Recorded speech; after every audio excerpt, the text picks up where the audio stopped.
네, 안녕하십니까. 김선생의 서울 이야기를 진행하는 강사 김효입니다. 이번 시간에는 오늘날 서울시 마포구 상암동 일대 월드컵 경기장과 하늘공원, 노을공원, 또 평화공원 등 서울 시민들의 중요한 휴식 공간으로 자리 잡고 있는 이 난지도 일대에 대해서 설명해 드리도록 하겠습니다.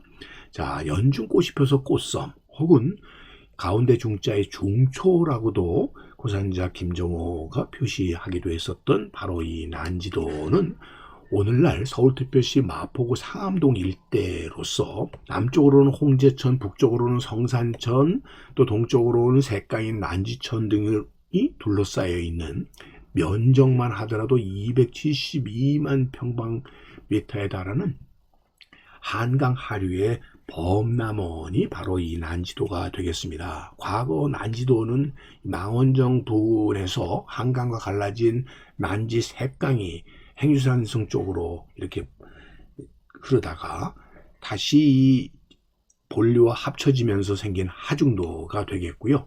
한강의 북쪽 연안 지역에 치우쳐서 발달을 했다가 현재는 육지와 연결이 되어서 더 이상 섬이 아닌 곳이 바로 이 난지도, 난초와 지초의 섬이 되겠습니다. 자, 지도에서 보시는 것처럼 바로 이렇게 하중도를 이루고 있고, 이 한편으로는 강북 지역으로는 연희방, 강남쪽으로는 여러분들 지금의 양천구와 이렇게 마주보고 있는 지역의 곳이 되겠고, 이곳에서 이렇게 색강이 흘렀다가 행주산성 쪽에서 본류와 다시 이렇게 만나면서 나타났던 지역이라고 보시면 되겠고요. 이 홍제천이라든지 불광천 등에서 유입되게 되는 모래톱들이 결국 하나의 섬을 이루었다라고 보시면 되겠습니다. 그래서 지금 보시는 것처럼 이렇게 형성이 되었었던 한강의 많은 섬 중에 하나의 모래섬이 되겠고요. 그러다 보니까 겸재정선이 그렸던 이 금성 평사라고 하는 이 그림에서도 지금 표시되어 있는 이 모래톱이 바로 난지도에 해당이 된다라고 보시면 되겠습니다. 지금 이 양천 관하가 있었던 궁산 쪽에서 바라본 곳으로 추정을 해볼 수가 있겠는데요. 이 난지도가 있고 그 난지도로 가는 이 돛담배의 모습과 더불어 그 건너편에는 수색 화전이 오늘날의 마을이 형성되어 있었다는 것을 그림으로 표현해 놓고 있고요. 이 뒤에 보이는 것이 바로 절두산 지역이 되겠죠. 그리고 널리 이렇게 평평한 산록을 이루고 있는 것이 남한산성에 있는 남한산이 아닌가 이렇게 보여지고요. 그리고 바로 이 선유봉이 지금의 선유도가 됐습니다만 이 선유봉이 자리를 잡고 있는 이 당시의 풍광 속에서 이 그림의 이름을 금성 평사라고 붙였던 것은 결국 난지도 주변의 모래를 평사라고 불렸고, 뒷 건너편에 바라다 보이는 마포구 망원동 일대가 이 금성대군, 단종을 옹호하다가 죽음을 맞았었던 금성대군을 모신 사당이 있었던 지역이라 금성평사라고 하는 이름이 화제로서 붙여지게 되지 않았나 싶습니다. 바로 이렇게 아름다웠었던 난지도였었고, 이 남초가 자생하던 난지도에는 주로 수색지역 사람들이 색강을 넘나들면서 기장조 등을 해서 마을을 이루었었던 곳이 난지도였었는데, 1978년도부터 서울과 근교에서 배출되는 쓰레기를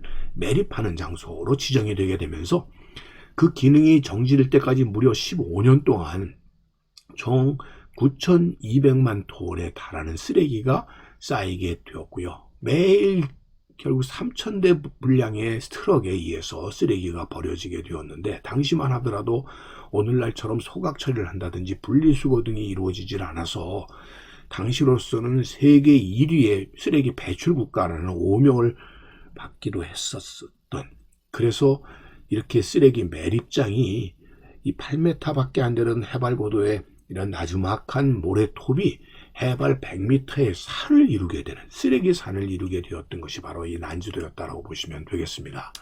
오늘날의 구이도, 장안평, 개포동, 하일동, 목동 등 오늘날의 대표적인 이 아파트 단지가 된 곳들이 1960, 70년대만 하더라도 서울과 그 주변부의 쓰레기 매립지였었고, 그 이후에 난지도가 1978년부터 93년까지 이렇게 서울 시민들이 버리는 온갖 쓰레기가 쌓이는 매립지가 되다 보니까 결국 오늘날 한강을 지나면서 상암동 쪽에 보이는 두 개의 나지막한 산이 과거의 쓰레기 매립장의 흔적이라고 볼 수가 있겠습니다. 자, 이렇게 두 봉우리의 산으로 바뀌어버린 것이 난지도가 되게 되었다라고 보시면 되겠습니다. 그래서 100m 정도의 이런 나지막한 산의 형국을 지금은 이루게 되었던 것이고, 그러다 보니까 난지도는 단일 규모로는 세계에서 제일 큰 쓰레기 처리장으로 이렇게 오명을 쓰게 된 죽음의 땅이었었던 것이죠. 이것을 매립가스를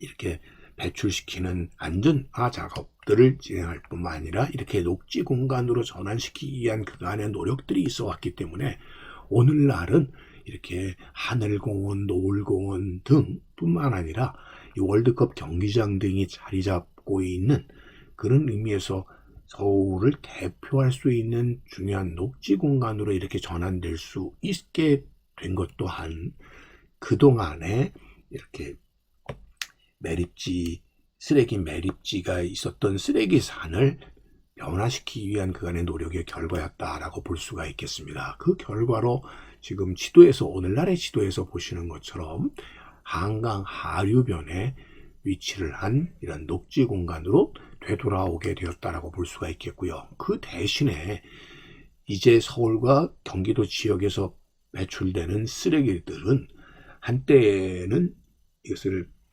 우리가 김포 매립지라고도 불리웠었는데, 이 검단 지역이 당시에는 김포군에 속해 있었기 때문이지만 현재는 인천광역시 관할로 이렇게 넘어가게 되면서 이제는 수도권 매립지라고 하는 명칭이 붙여지게 되었던 것인데, 이렇게 엄청난 지역이 1, 2, 3 매립지를 거쳐서 이제 이 지역도 결국 매립이 종료되는 시점에까지 이르게 되어서 앞으로의 대체 매립지를 지금 고민해야만 되는 상황에 이르게 되었다라는 점에서 이 난지도 이래로 결국 이 수도권 지역에서의 엄청난 쓰레기를 처리하기 위한 이런 매립 공간들이 결국 엄청난 어떤 의미에서 환경 훼손과 파괴가 이루어지게 되는 결과를 가져오고 있다라고 보시면 되겠습니다. 지금도 이렇게 매립이 계속되고 있는 이 수도권 매립지, 그리고 또 안정화 작업이 벌어지고 있는